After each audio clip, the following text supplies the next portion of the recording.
Revenge was going to be so sweet. Her eyes sparkled with what was to come.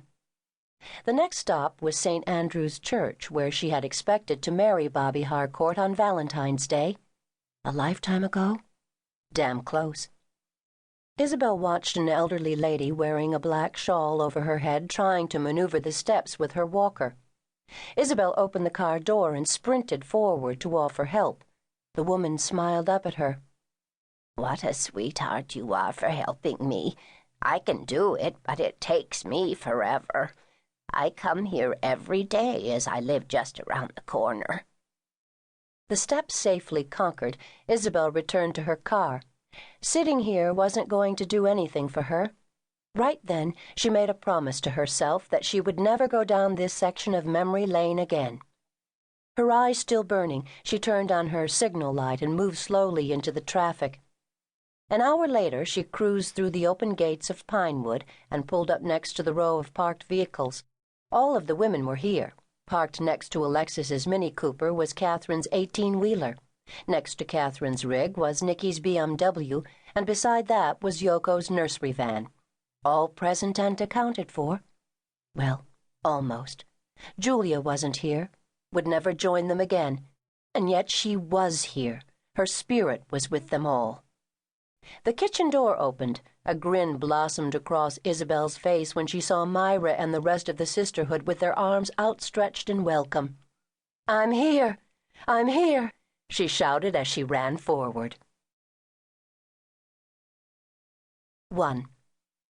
The women laughed and hugged each other as Myra and Charles stood to the side, beaming with pleasure. Myra reached for Charles's hand and snuggled her own with his. "Just in time for lunch," Charles said. "In honor of this cold, blustery day, we have vegetable soup and homemade bread. Unfortunately, Myra tells me it isn't quite as good as the bread she received as a tip in Kalorama during Nikki's mission, but she did say it was good. I regret to say I didn't churn the butter, but it is soft." "I'll take it," Catherine said. Everyone knew about Catherine's ravenous appetite. It was said that she would eat anything that wasn't nailed down. Charles added 2 more logs to the kitchen fireplace, and Myra carried one of her heirloom soup tureens to the table. "It smells heavenly, dear," she said, real happiness ringing in her voice. "Charles started the soup at 5 o'clock this morning.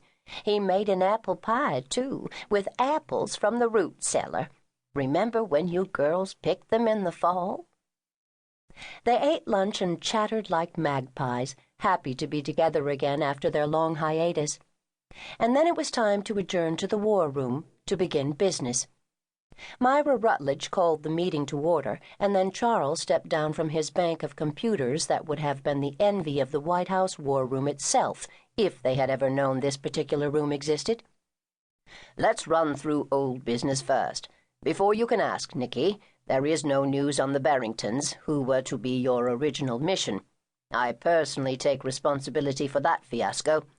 I'm not giving up on any attempts to locate them, nor do I want you to give up hope either. The main thing we can be grateful for is that all the horses are safe and the Barrington farm is deserted. Not only is it deserted, it is crumbling to the ground. 5 days ago the property went up for sale. From what I've been able to gather, it appears that the property was turned over as a quitclaim deed, and the new owner immediately put it up for sale. Myra has placed a bid on the property, but we haven't yet heard if that bid has been accepted or not. The reason I'm telling you all of this is because it enters into Isabelle's mission. But before I get to that, do any of you have anything to say? Any questions?"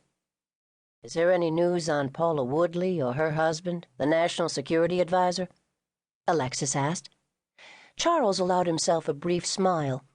"It's not beneficial to any of us to continue a dialogue with any of the parties after a mission is completed. When we walk away completely, never to return. However, I did pick up a few tidbits on the internet. Mr. Drudge seems to have information that had not previously been released." "And that would be what?" Catherine asked. "That the NSA is back in the loving arms of his wife. He resigned his post with the administration under pressure."